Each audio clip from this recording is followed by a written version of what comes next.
Okay, hello everyone, and welcome back to Bloodborne. I don't actually know why I'm in the Hunter's Dream. Oh yeah, I came back for what you call it, Bolt Hunter's Marks, but we were in the DLC.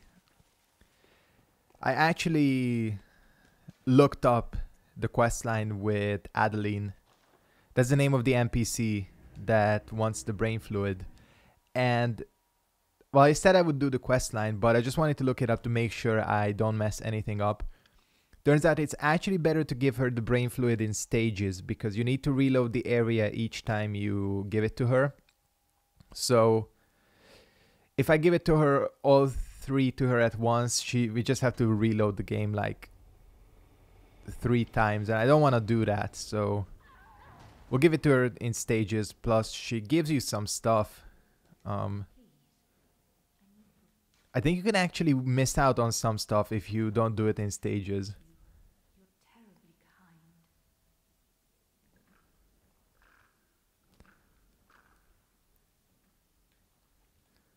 So yeah.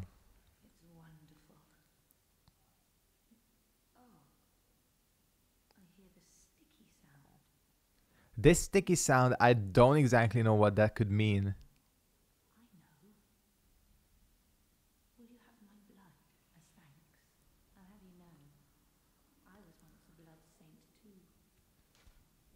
So yeah, the Blood Saints are members of the Healing Church who have special blood. It's actually, there are a couple of them, I just haven't done their quest lines. The nun in the what you call it that we found in Yargul is also one like that. Taken from Adeline, patient of the research hall, restores HP, then continues to rejuvenate HP for some time. It's kind of like having replenishment or something. Adeline was originally one of the blood saints who received treatment by the church to cultivate worthy blood. Adeline was one of the few cases that turned out favorably. So yeah, here we get an idea that the Healing Church was engaged in more than one type of research, and none of them ever ended too well.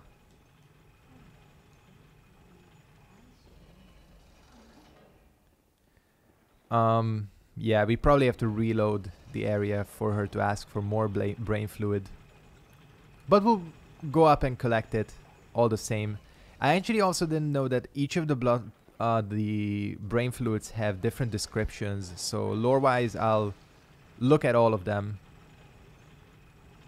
But you saw where the other one is. It's right at the very top. Honestly, I was kind of an idiot for not collecting it when I was there. I should have just gotten it, but at this point, it's too late for that. So we'll have to go through some of this area again.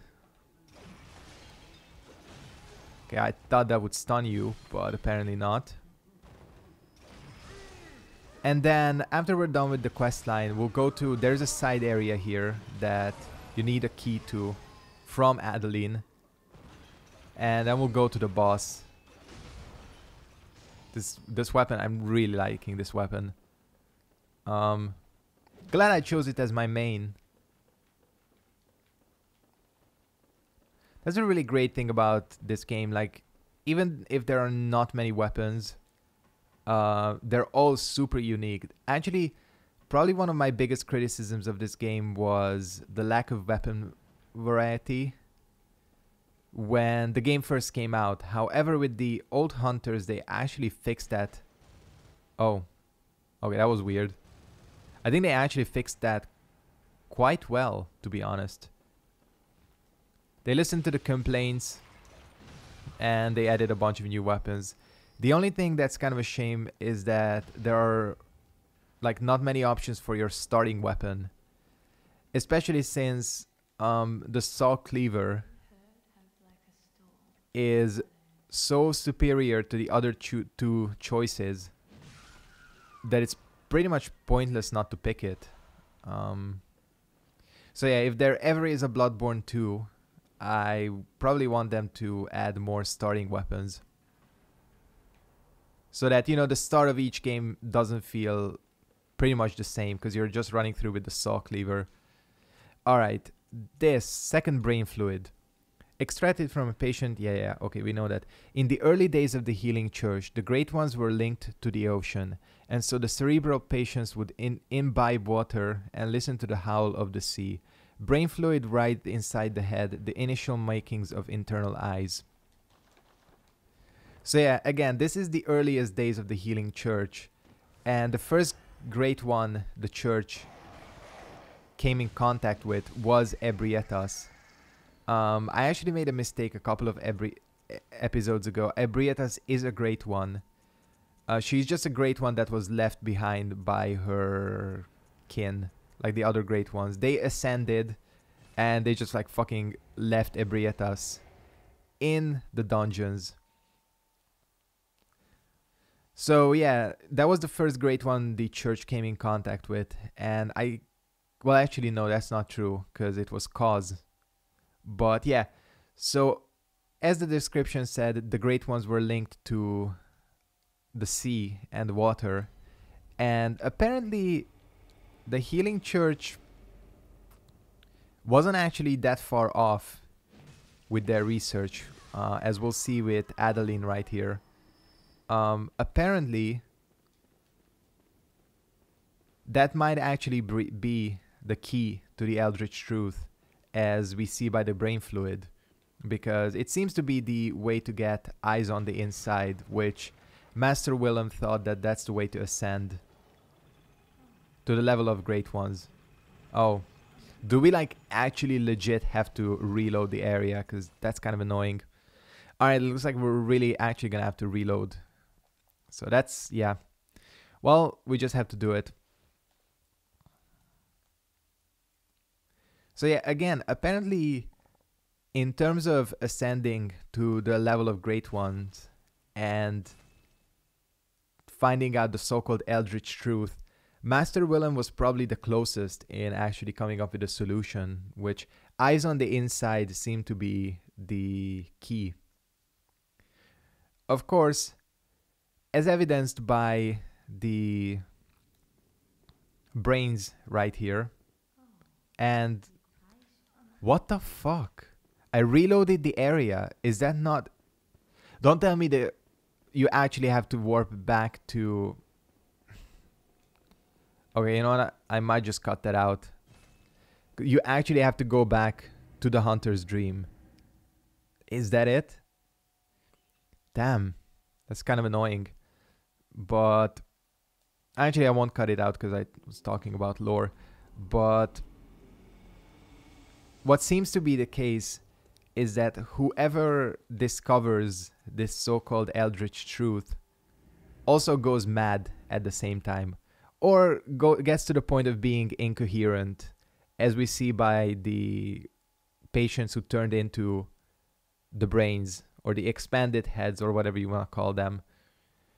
So it seems to be that, again, you can't actually discover the Eldritch Truth without going mad at the same time, which kind of sucks, doesn't it? But yeah, hopefully this is gonna solve our problems. Yeah. Hello? Is anyone there? Please, somebody, I need help. I'm trying, but I'm afraid the sound is fading. So yeah, as you can see, the sound is fading, so she needs more brain fluid. Please, I need leave. I must have Yeah. without it, I'll be sent back. So she thinks she's close to ascending.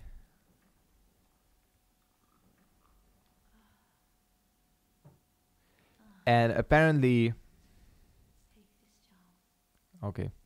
Lady Maria gave it to me, but it is all I can offer, other than my own blood. Thing is, she won't give you more of her blood until you actually use it. Do not abandon me. But it's not, I mean, none of the special blood, honestly, is that useful, from what I've found. So we got a key. Balcony key, yeah. Lady Maria of the Astral Clock Tower gave this key to the patient Adeline. Maria had hoped Adeline would find comfort in the faint breeze that carried the scent of flowers from the outside, but Adeline couldn't fathom her intentions. So obviously, because Adeline is... Well, Lady Maria was actually trying to help the patients and probably felt sorry for them too. But because, you know, Adeline volunteered, she didn't really understand why Maria would want that. Want her to be comfortable. And this place is the Lumen Flower Garden, where we fought the... the Celestial Emissaries. Again, giving us a hint that this place is... The research hall was in the Upper Cathedral Ward. We just can't access it in the main game.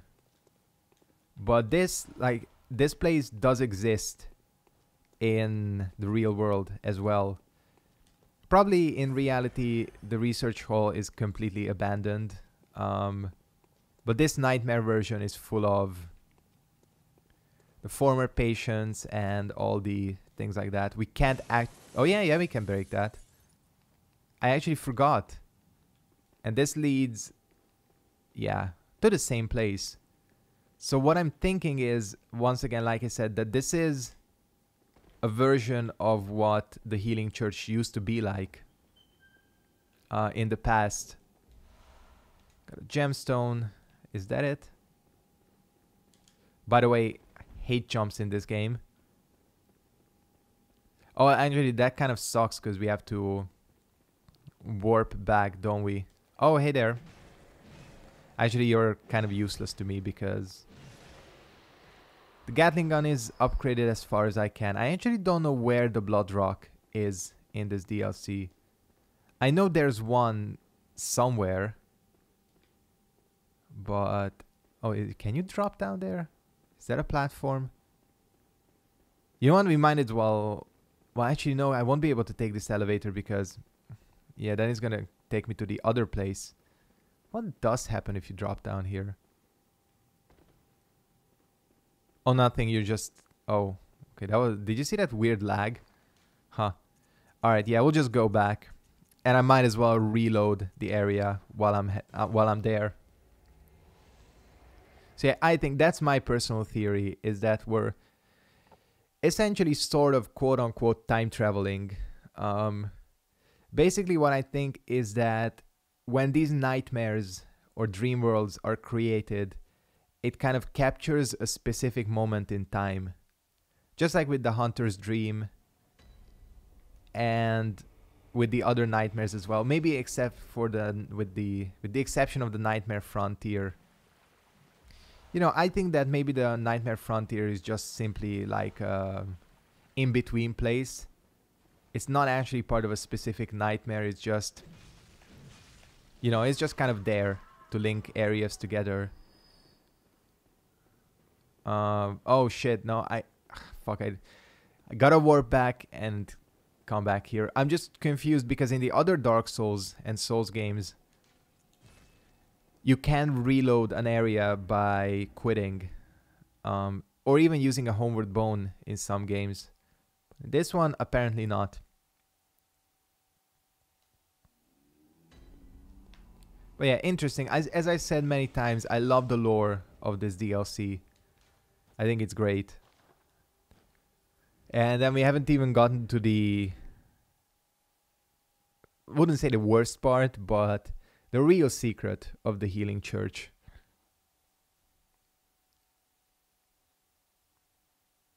As Simon said, it's Maria that hides it.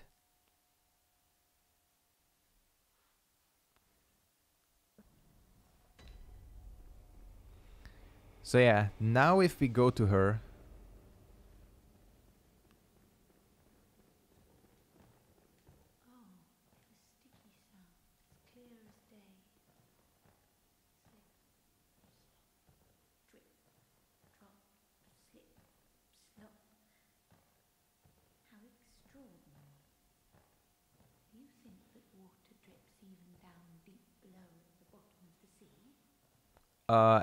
as you can see, as she's getting closer to unlocking the Eldritch Truth, she is going mad. I'm afraid to do what needs to be done because apparently the third brain fluid is on her. You get it by killing her. But I don't know if this is the point where you have to do it. Because she hasn't asked for more. And I'm afraid of screwing this up. Because she does, I think, give you an important item. If you do this correctly. Is there a way of doing this without taking damage? Nah. Guess not. Alright, so we'll clear this part of the Lumen Flower Garden, which is actually kind of a tough area. There is like 2 or 3 of these NPCs that shoot projectiles at you constantly.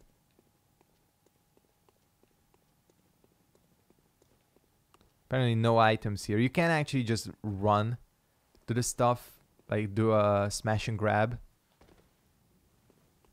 And by the way, these things are not the things that became the Celestial Emissaries. See, these are the ones. They deal a ton of damage. The Celestial Emissaries are completely different. We'll see them later. Yep. Why does that deal so much damage? I still haven't figured it out to this day. I remember finding this area annoying. Well, I know why it does so much damage, because there's a good chance that you get hit while dodging, and then it's a critical, and then it deals a shit ton of damage. Now, does dying count as reloading an area? That's what I want to find out.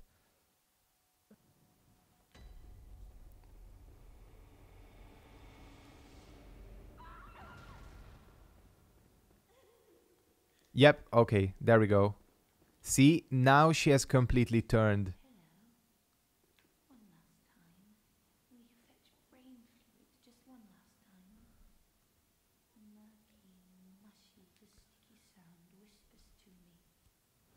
So yeah, she's almost close. Like, she has pretty much transformed.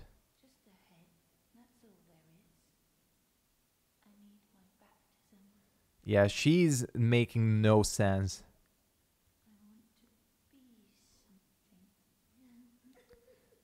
Okay. You have the brain fluid, by the way. So, yeah, that's... And then she comes back to life because these things are apparently unkillable. Do we have to... Oh, okay. I was like, do we have to reload again?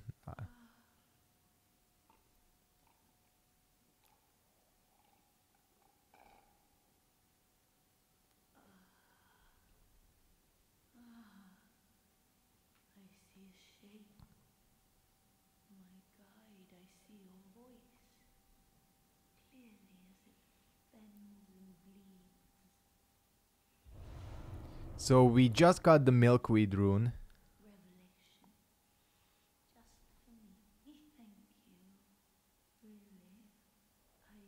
Blah, blah, blah. This is not important anymore. And then she dies, I think? Yeah. She dies. So she got a revelation. Which is probably the only one of the experiments here that actually succeeded. And she gives you this. The milkweed rune. A carol rune envisioned by Adeline, patient of the research hall. A transcription of the inhuman sticky whispers that reveal the nature of a celestial attendant. Those who take this oath become a lumen wood that peers towards the sky, feeding phantasms in its luscious bed. Phantasms guide us, lead to further discoveries. Makes no fucking sense, but basically, this is... There are two transformations in this game. There's a rune that you need to use with the beast claws, and that makes you into a werewolf. And there's a rune, well, this one, which you need to use with the cost parasite, a weapon that we'll pick up later, that allows you to essentially become a broccoli. Well, you become sort of, I guess like the description says, a celestial attendant. And lore-wise, I can think of probably what that means is you become something like the celestial emissary. So not a great one, but something that is related to the great ones. And those things are called kin in this game. Oh, Gatling gun, save me. Okay, it saved me, kind of. So yeah, again, this part is really annoying. Why does that deal so much damage? I'm always caught off guard. Fuck, I'm like using up all my blood vials on these guys out of all the enemies. The problem is that they can combo you as well. The other problem is I don't even technically need to do this because I won't be able to use the item. I do wonder. Yeah, it doesn't do much damage. What the fuck is that tracking? I hate this. You know what? I'm just gonna come in here, run and pick it up and get the hell out. I wanna get to the boss. Wow, I'm already 20 minutes in. This actually took a lot more time than I expected. But yeah, I won't be able to actually use the Milkweed rune because it's an arcane weapon. The Cost Parasite is an arcane weapon, I mean. And I don't think it's even that good. It's one of those things, it's one of those weapons, kind of like the Burial Blade, that you get it so late in the game that you really can only use it in New Game Plus, to be honest. Because, yeah, you know, it's just, you can't really come here and get it earlier. There are some weapons like that, you know. There are. I would classify them as New Game Plus only weapons. So yeah, this is the Black Sky Eye. I think this is the only thing here that I haven't gotten. Holy shit, that damage. Okay, whatever. Suicide Run is fine as well. The Black Sky Eye is actually probably the best quote-unquote spell in the game. It only uses one Quicksilver bullet, unlike the other ones. And it's a projectile. It's kind of like the soul arrow of this game. And once again, like I said, I did a full arcane guide. And then they add the best spells and things like that in the DLC after I'm finished with that. What can I do? What we have to do now is kill a boss. Let's see. I genuinely don't know if these things are weaker to fire or arcane. I mean, fire or lightning. But I don't think it even matters that much. Is it this way? Yeah.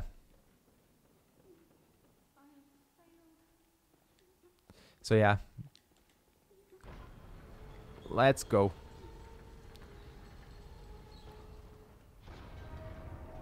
The Living Failures. As you can see, just like the name implies, these guys are the failed versions of the the Celestial Emissaries. Can you backstab these things? I don't actually remember. This boss fight is basically an endurance test. You can see how much HP they have. Kind of like an endurance test and the Four Kings combined, in that, you know, as you see, you can kill some of them, or like individually they have health, even though they don't have a health bar that shows up, and they continually spawn as well. So yeah, out of the 4 bosses in the DLC, I think this is probably the most throwaway one. I think the DLC would have been equally as effective if this boss wasn't included, but honestly it's here, so I'll take it. Won't complain, honestly. I said honestly like 5 times there.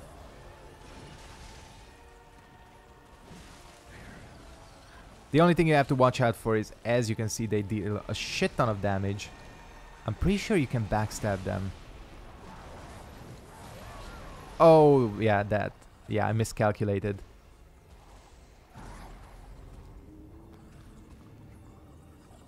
But yeah, again, pure endurance fight. Just seeing if you can outlast them. Not even in the sense like Freed is, in that she's genuinely difficult, but just in terms of they're not even difficult, it's just the longer a boss fight goes on, the more likely you are to make a stupid mistake. And that's what basically this guy preys on. Still only 25 minutes in, so I definitely have at least one more try in me. for this episode. I won't waste another fire paper on them, although at this point there are not many bosses left, so I might as well use them.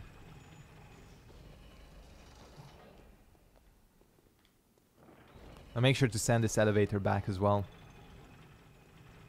Luckily the run back is very lenient. All of the bosses actually have fairly lenient run backs in this DLC, which is always good.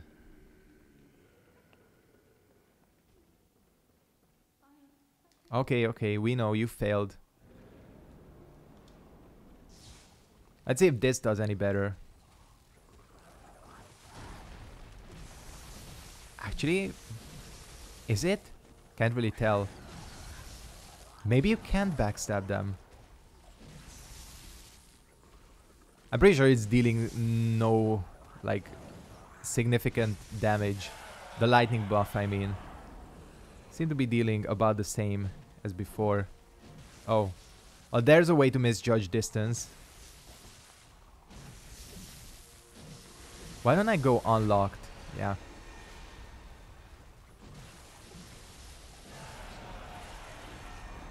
Unlocked is probably the way to go. Yeah, you can keep an eye on them better.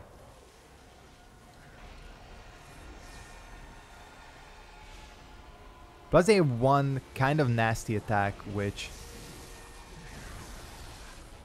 they break out probably at the halfway mark, I think. I don't know what's the maximum number of them that can spawn. I'm pretty sure it's 5. One of you needs to die.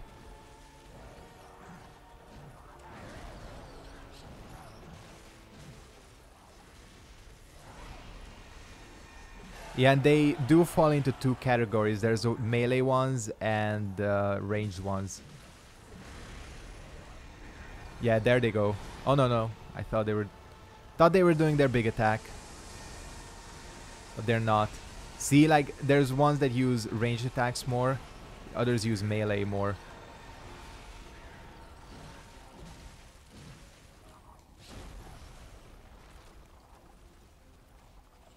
But the thing about their big attack is once you figure out how to counter it, you're just good to go. Because, well, as you'll see, it looks threatening, but it's really not. Okay. Actually doing fairly well here.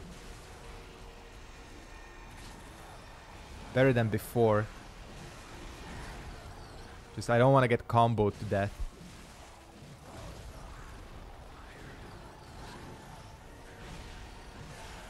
If they don't do their big attack, I'll actually be kind of disappointed.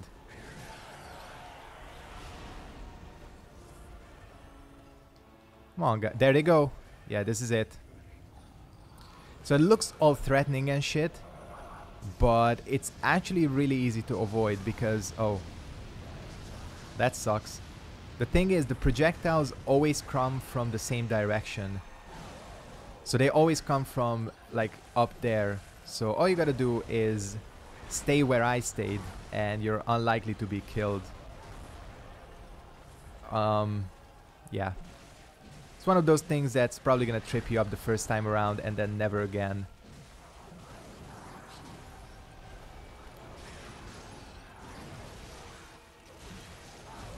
Okay, that weapon is I mean, transformation is a little risky because of the long recovery on it. Okay. Oh, well, that's bullshit.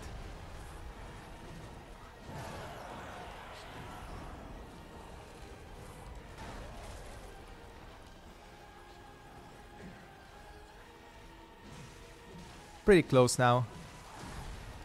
God, I'm getting careless.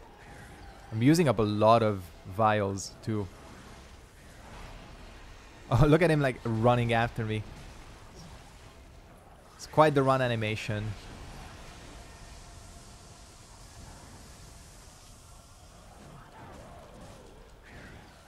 Yeah, all they can do is essentially bitch slap you.